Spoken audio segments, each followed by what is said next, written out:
Hello दोस्तों, एक बार फिर से आप लोगों को स्वागत है NK classes and NK capital में।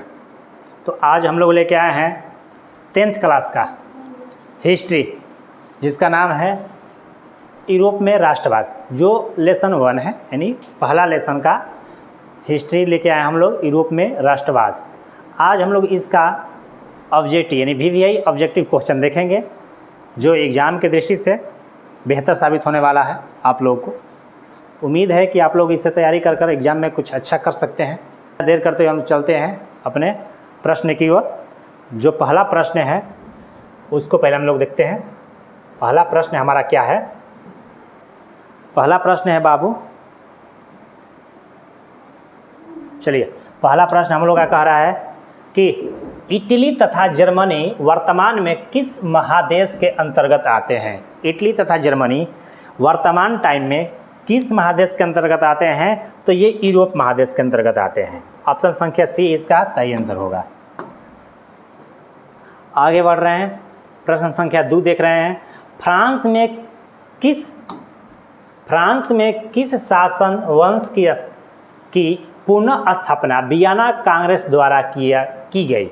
कह रहा है भैया, तो फ्रांस में पुनः स्थापना बुर्बो राजवंश की गई, बुर्बो राजवंश की, जो ऑप्शन संख्या सी होगा। अगला प्रश्न हमारा है बाबू 3, कह रहा है कि मेजनी का संबंध किस संगठन से था? मेजनी का संबंध किस संगठन से था? तो था कार्बोनेरी से। ऑप्शन संख्या बी सही होगा। अगला प्रश्न है 4, कह रहा है कि इटली एवं जर्मनी के एकीकरण के विरुद्ध निम्न में कौन था? इटली और जर्मनी के जो एकीकरण होने वाली थी, एक होने वाला था, उसके विरोध में कौन था? तो ऑस्ट्रिया था। ऑप्शन संख्या सी। अगला प्रश्न है हमारा, काउंट काबूर को विक्टर इमैनुअल ने किस पद पर नियुक्त किया था? तो काउंट काबूर को विक्टर इमैनुअल ने प्रधानमंत्री के पद पर नियुक्त किया था बाबू। ऑप्शन संख्या सी इसका सही आंसर होगा। अगला प्रश्न है प्रश्न संख्या 6, गैरीवाल्डी पेशे से क्या था? गैरीवाल्डी पेशे से क्या था? तो पेशे से ये था बाबू नाविक। ऑप्शन संख्या डी इसका सही आंसर होगा।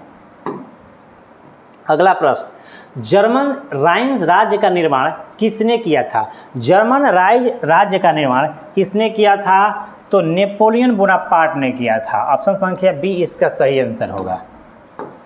अगला प्रश्न की ओर बढ़ रहे हैं हम लोग। अब देखते हैं प्रश्न संख्या 8, कह रहा है कि जालवेरिन कैसी संस्था थी? तो जालवेरिन व्यापारियों की एक संस्था थी। ऑप्शन संख्या बी इसका सही आंसर होगा। अगला प्रश्न की ओर हम लोग बढ़ रहे हैं, देख रहे हैं कि रक्त एवं लौह की नीति का अवलंबन किसने किया था? रक्त और लौह नीति का अवलंबन किसने किया था बाबू? तो हमारा बिस्मार्क ने किया था। ऑप्शन संख्या सी इसका सही आंसर होगा। अगला प्रश्न, फ्रैंकफर्ट की संधि कब हुई? तो फ्रैंकफर्ट की संधि 1871 में हुई। फ्रैंकफर्ट की संधि 1871 में हुई। ऑप्शन संख्या डी इसका सही आंसर है। अगला प्रश्न कह रहा है कि नेपल्स की क्रांति कब हुई थी? तो नेपल्स की क्रांति हमारा 1821 में हुई थी। ऑप्शन संख्या बी इसका सही आंसर है। आगे बढ़ रहे हैं और हम देख रहे हैं, आगे बढ़ के हम देख रहे हैं, ज़्यादा नीचे नहीं जाओ। चलिए अगला प्रश्न हमारा बाबू है, प्रश्न संख्या कितना देखना है? हाँ, प्रश्न संख्या आगे हमारा बाबू 12 प्रश्न संख्या कह रहा है चार्टिस्ट आंदोलन, कह रहा है कि चार्टिस्ट आंदोलन कहाँ हुआ? तो चार्टिस्ट आंदोलन इंग्लैंड में हुआ था। ऑप्शन संख्या डी इसका सही आंसर होगा। अगला प्रश्न की ओर बाबू बढ़ के देख रहे हैं, 13 नंबर प्रश्न देख रहे हैं हम। यूनान को एक स्वतंत्र राष्ट्र घोषित किया गया, मतलब कि कब घोषित किया गया? यूनान को एक स्वतंत्र राष्ट्र घोषित किया गया 1832 में यूनान को एक स्वतंत्र राष्ट्र घोषित किया गया। अगला प्रश्न 14, कार्बोनेरी संगठन किस वर्ष, कह रहा है 14वां प्रश्न, कार्बोनेरी संगठन किस वर्ष हुआ? कार्बोनेरी संगठन किस वर्ष हुआ? तो ये था 1810। ऑप्शन संख्या सी इसका सही आंसर होगा।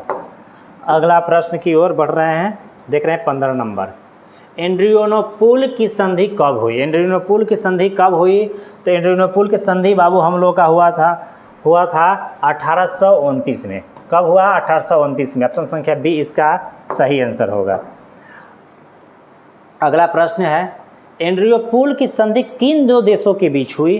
तो एड्रियानोपुल की संधि तुर्की और रूस के बीच हुई, इसलिए ऑप्शन संख्या ए इसका सही आंसर होगा।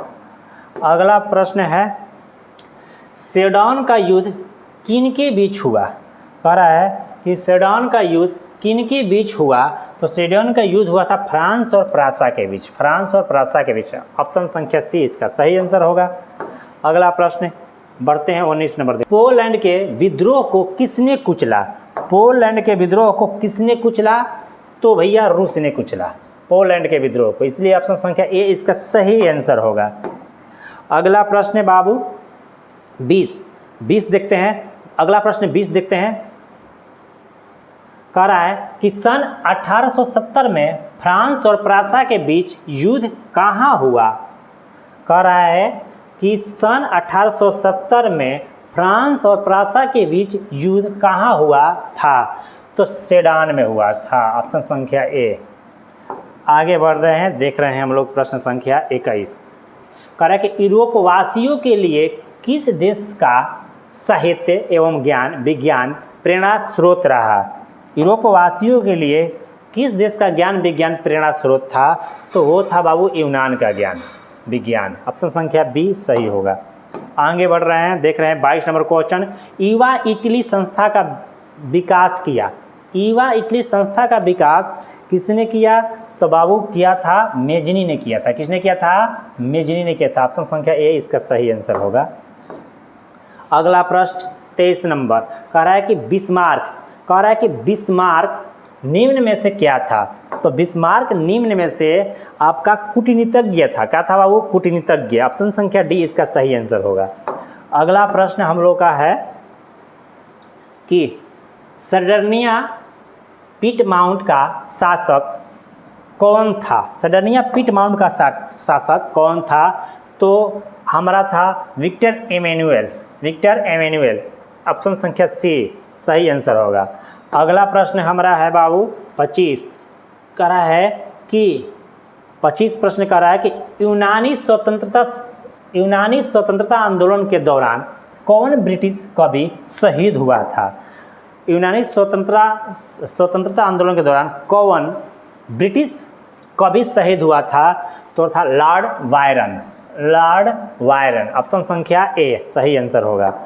अगला प्रश्न 26 नंबर देखते हैं बाबू। कह रहा है कि जालवेराइन की स्थापना किस राज्य ने की थी? तो जालवेराइन की स्थापना किस राज्य ने की थी? तो राज्य का नाम था प्रासा। ऑप्शन संख्या ए इसका सही आंसर होगा। अगला प्रश्न है बाबू। कह रहा है कि हंगरी की भाषा क्या थी? तो हंगरी की भाषा थी मैग्यार भाषा थी। ऑप्शन संख्या बी इसका सही आंसर होगा। आगे बढ़ रहे हैं, यूनान के स्वतंत्रता संग्राम में किसकी पराजय हुई? यूनान की स्वतंत्रता संग्राम में किसकी पराजय हुई? तो इसमें तुर्की की पराजय हुई बाबू। ऑप्शन संख्या बी सही होगा। अगला प्रश्न देखते हैं 29 नंबर। मारियान किस देश के राष्ट्रवाद की प्रतीक थी? तो ये था बाबू फ्रांस की। ऑप्शन संख्या ए इसका सही आंसर होगा। अगला प्रश्न 30 नंबर प्रश्न है बाबू। कह रहा है कि यूरोपीय सभ्यता का पालना किसे कहा जाता है? यूरोपीय सभ्यता के पालना किसे कहा जाता है? तो यूनान को कहा जाता है। ऑप्शन संख्या डी इसका सही आंसर होगा। आगे बढ़ रहे हैं, देख रहे हैं 31 नंबर को देखते हैं। 31 नंबर में कह रहा है कि एक्ट ऑफ यूनियन किस वर्ष पारित हुआ? एक्ट ऑफ यूनियन किस वर्ष पारित हुआ? तो 1688 में। 1688 में। ऑप्शन संख्या ए। आगे बढ़ रहे हैं और देख रहे हैं 32 नंबर क्वेश्चन को। कह रहा है 1789 की फ्रांसीसी क्रांति के समय वहाँ किस राजवंश का शासन था? 1789 के समय फ्रांस में किस राजवंश का शासन था? तो बूर्बो राजवंश का शासन था। ऑप्शन संख्या सी सही आंसर है इसका। आगे बढ़ रहे हैं और देखते हैं 33 नंबर क्वेश्चन। कह रहा है कि नेपोलियन संहिता किस वर्ष लागू की गई? नेपोलियन संहिता किस वर्ष लागू की गई? तो नेपोलियन संहिता लागू हुआ था बाबू 1804 में। ऑप्शन संख्या डी इसका सही आंसर है। आगे बढ़ रहे हैं और देख रहे हैं अब हम 34 नंबर को क्वेश्चन को।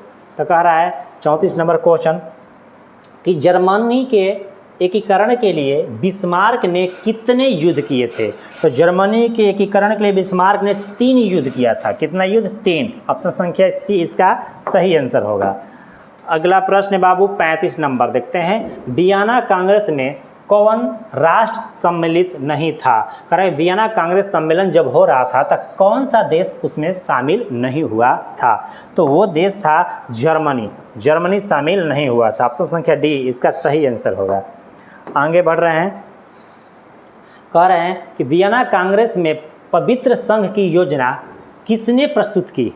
कह रहा है कि वियना कांग्रेस में पवित्र संघ की योजना किसने पारित की? तो भैया प्रस्तुत की तो रूस ने की है। ऑप्शन संख्या ये इसका सही आंसर होगा। आगे बढ़ रहे हैं, देख रहे हैं यंग इटली के संस्थापक कौन था? यंग इटली के संस्थापक कौन था? तो भैया मेजनी जी थे। के थे? मेजनी महाराज। ऑप्शन संख्या सी। आगे बढ़ रहे हैं और देखते हैं क्वेश्चन नंबर 38। फ्रांस के किस राजा ने कहा था अंग्रेजी राजा की भांति शासन करने की अपेक्षा लकड़ी काटना अधिक पसंद करूंगा? ये कथन किसने कहा था भैया? तो ये कथन को कहने वाले थे चार्ल्स दशम जी थे। क्या थे भैया? चार्ल्स दशम थे। ऑप्शन संख्या डी इसका सही आंसर होगा। आगे बढ़ रहे हैं और देख रहे हैं 39 नंबर क्वेश्चन। प्रासा का शासक कौन था? प्रासा का शासक कौन था? तो प्रासा का शासक था विलियम प्रथम था। विलियम प्रथम। ऑप्शन संख्या डी इसका सही आंसर होगा। आगे बढ़ रहे हैं 40 नंबर क्वेश्चन देखते हैं बाबू। हम लोग 40 नंबर क्वेश्चन की ओर आ गए हैं। अब देखते हैं इसको। देख रहे हैं कह रहा है कि यूरोप का मरीज किसे, यहाँ कैसे हो गया है, किसे कहा जाता था? यूरोप का मरीज किसे कहा जाता था? तो होगा भैया तुर्की को। तुर्की को यूरोप का मरीज कहा जाता था। ऑप्शन संख्या सी उसका सही आंसर होगा। अब आगे बढ़ रहे हैं और देखते हैं 41 नंबर क्वेश्चन। कह रहा है कि नेपोलियन ने जर्मनी में किस संघ की स्थापना की? नेपोलियन ने जर्मनी में किस संघ की स्थापना की बाबू? तो वो संघ था राइन संघ। कौन सा संघ? राइन संघ। ऑप्शन संख्या सी इसका सही आंसर होगा। अगला प्रश्न की ओर बढ़ते हैं, हम देखते हैं। कह रहा है कि किस संधि द्वारा स्वतंत्र यूनान राष्ट्र की स्थापना हुई? कह रहा है किस संधि के द्वारा स्वतंत्र यूनान राष्ट्र की स्थापना हुई? तो संधि था एड्रियानोपुल की संधि। एड्रियानोपुल की संधि। ऑप्शन संख्या डी इसका सही आंसर होगा। आगे बढ़ रहे हैं और देखते हैं क्वेश्चन संख्या 43। यंग यूरोप की स्थापना किसने की? यंग यूरोप की स्थापना किसने की? तो मेजनी ने यंग यूरोप की स्थापना की। ऑप्शन संख्या बी इसका सही आंसर होगा। आगे बढ़ रहे हैं 44 देखते हैं। कह रहा है कि 9 गुएल्फ आंदोलन कहाँ हुआ था? तो ये इटली में हुआ था बाबू। ऑप्शन संख्या ये इसका सही आंसर होगा। अगला प्रश्न की ओर हम चलते हैं। कह रहा है कि मेटरनिक कौन था? मेटरनिक कौन था? तो ऑस्ट्रिया का चांसलर था। क्या था बाबू? ऑस्ट्रिया का चांसलर। ऑप्शन संख्या ए इसका सही आंसर। आगे बढ़ रहे हैं, देख रहे हैं 46 नंबर क्वेश्चन। कार्बोनेरी का स्थापना किस वर्ष हुई? कार्बोनेरी का स्थापना किस वर्ष हुई? तो 1810 में हुई। ऑप्शन संख्या ए इसका सही आंसर। अगला प्रश्न है 47 नंबर। कह रहा है कि 1830 की क्रांति के बाद फ्रांस में किस प्रकार का शासन स्थापित हुआ? 1830 की क्रांति के बाद फ्रांस में किस प्रकार का शासन स्थापित हुआ बाबू? तो निरंकुश राजतंत्र का। ऑप्शन संख्या ए इसका सही आंसर होगा। अगला प्रश्न 48 नंबर। कह रहा है कि लाल कुर्ती नामक संस्था का गठन किसने किया था? लाल कुर्ती नामक संस्था का गठन किसने किया था?